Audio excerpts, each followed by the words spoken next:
Make sure you visit thissomebull.com for the latest news, gossip, sports, music, gaming, and culture. And subscribe to the Digital Soapbox YouTube channel. Worldwide. From the streets to the yard, to the boulevard, gangsta chronicle. Well, all right, y'all. All across the USC, Compton, Watts, Bay to LA, Pomona, California, from valley to valley, we represent that killer Cali. So if you keeping it real on your side of your town, you tune in to Gangsta Chronicles. This is Gangsta Chronicles. We gon' tell you how it goes. If I lie, my nose will grow like Pinocchio. We gon' tell you the truth and nothing but the truth. Gangsta Chronicles. This is not your average show. You're now tuned into the real MC8, Big James, and Big Steel.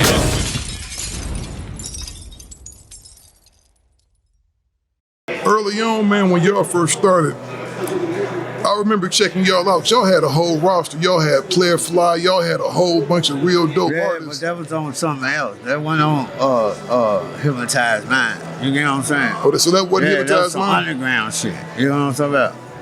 Yeah. Huh? Nah, Mr. Style was some big shit.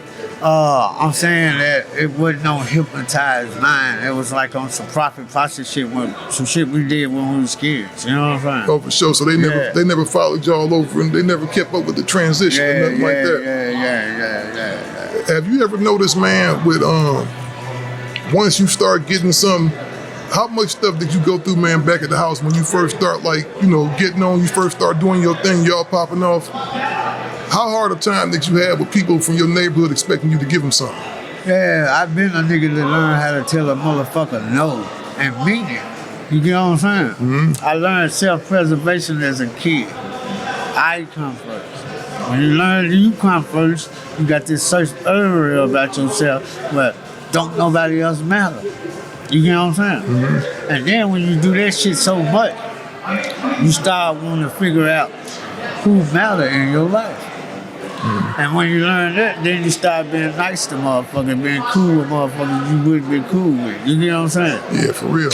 But you still got to be on your 10 toes. Because you know what I know. All I'm saying is, I've been in the projects, I've been in foster care, I done been in a lot of shit. But nigga, look at me, nigga. You get what I'm saying? I ain't half-stepping, I ain't nothing, nigga. I do what I want to do when I want to do. When your ass wake up, I can go to sleep. I ain't got to go to work like you have to do to go to the next fucking job, nigga. I can go to sleep when I fucking want to. And I ain't got to go to sleep. I can sit up and kick the bobo and do what the fuck I want to. You know what I'm talking about? In real motherfucking life, I'm just saying. And I ain't out here trying to wear all the fucking jewelry I got at the fucking house to prove a motherfucker what I got going on. But I can do me. Now, what a motherfucker needs to learn how to do is do them. When you do you and not trying to do somebody else, you will see the better times in life. You know what I'm saying? That's some real shit. That might be the realest shit ever said on the motherfucking podcast right there. Because you got motherfuckers, you know, they done made a whole business out of this shit, Crunch. Yeah, people looking at what other motherfuckers got going on. And doing that. And not just they, it been to the fact that they don't, but when me and Paul and them was out there doing our damn thing, before skinny jeans came, and niggas wearing these dresses and these skirts and all that old shit, they were trying to do that shit to us. And Paul like, nigga, we're gangster, you know what I'm saying? They try to get y'all to wear the tight shit? Yeah, they try to get us to do all that shit. But like I said, Paul was like, nigga, we're gangster. Juice was like, hell no, you know what I'm saying? Look at our clothes all when we was coming up, nigga. We didn't ever flip. You know what I'm saying? How much you think record companies try to change motherfuckers once they get in there? Yeah, you know, hey man, you asking me, to me, I say fuck that old independent shit. You know what I'm saying? The niggas say they independent. You're only independent when you own your own label. You're not independent when you own your own label and sign to a major label or a major distribution group. You get what I'm saying? Mm-hmm. You're not independent, nigga. That means someone else is paying some money and you paying some money. That means you are in a motherfucking contract. You get what I'm saying? Mm-hmm. Anybody that's independent is not in a fucking contract with nobody.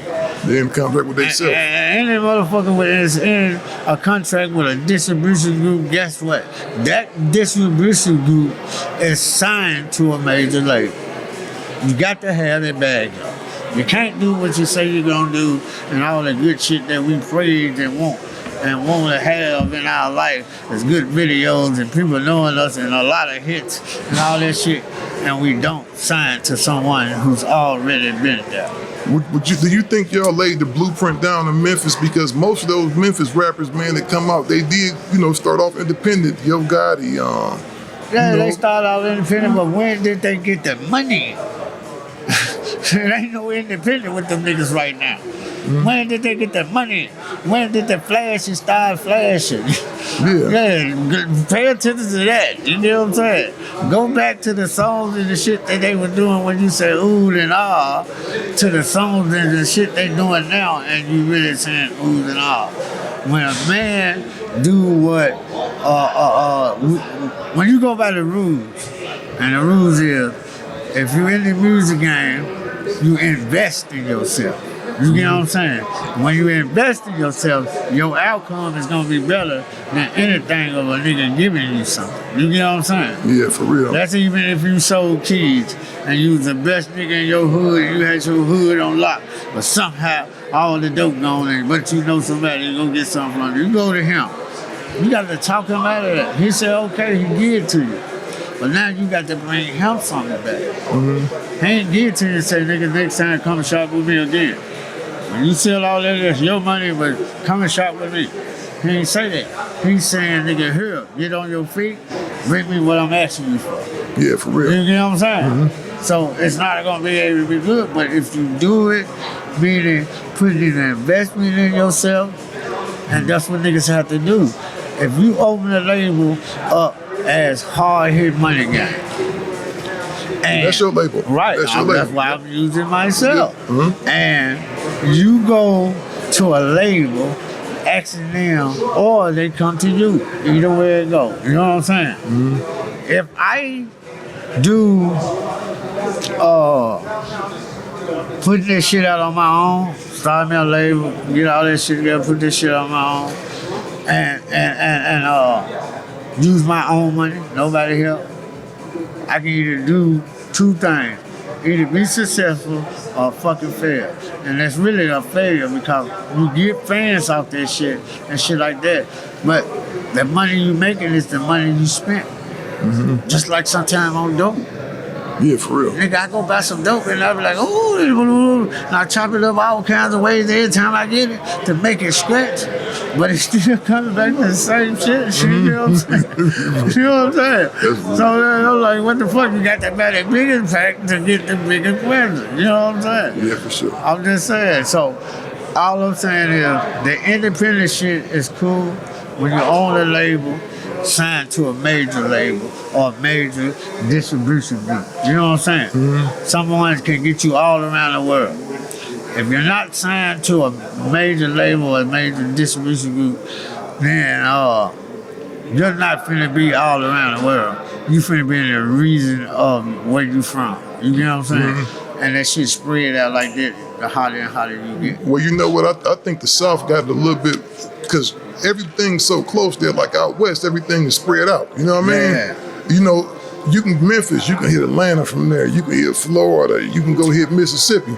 You can mess around, look up, you be up in Michigan, Ohio, and all that shit. You know what I'm saying? Everything is close back there, so you can pretty much bubble from city to city, and if you got some good product, people go fuck with it. Yeah, but shit, in real life, it ain't no limit. You get what I'm saying? Mm-hmm. It's easy because we can do that, and we can jump here and jump there, because, you know, we really start from Memphis to Mississippi to Arkansas that way, you know what I'm saying? Mm-hmm. To, you know what I'm saying? Like you said, Atlanta, I mean, Jacksonville, Edgefield, you know what I'm saying? And before you look up, y'all on the West Coast. You know what I'm saying? 'Cause y'all sold a lot of records out there. Oh yeah. But see, we was already showing a lot of love, like Paul and Juicy before they actually put us as a group on any CDs or tapes. They used to use other motherfuckers like Easy Mac 10, K Reno, and they used to make mixtapes, and that's why I think DJ Power was DJ Power. His name was that way, but he's a nigga that make beats and rap. You get what I'm saying? But he used to always, like Paul ass, if a nigga really, and it's funny because I was saw it, Paul ass and Juicy, both of them niggas, they got their own kicks, they got their own everything, but what made them niggas, Paul had the bass, and Juicy had them snares. But he had the snares totally different from what Paul had. You get what I'm saying? No, you know what I'm saying? I know that we got to make a beat. You know how to make a beat? Yeah, so I know about. Yeah, I know a little about making beats. Yeah. Oh, you know how to, yeah. So that's the snare how he had it. That and how Paul had that bass. The bass rumble. Because in our city, we like to rumble the trunk. Oh yeah, I think they like that all around the No, country. now they do. Yeah. Now they do. Niggas used to be trying to be smooth in their car. They just had 6x9s at the fucking back there. You know what I'm saying? And they had 12s in the back or some shit like that. You get what I'm saying? They kicked it back because they wanted the shit to be smooth and be in there. Then we had tweeters on the doors, up at the top right here. You get what I'm saying? Yeah, now niggas want that shit rumbling. Yeah, man, they niggas want that shit rumbling. But they want that shit rumble, and that's the reason why we always gonna be relevant, because Paul and Juicy have that sound. You get what I'm saying? They for sure got the sound. Paul was one of the first ones to start sampling himself. Yeah, he did. But then Paul with the 45, Paul used to always do that.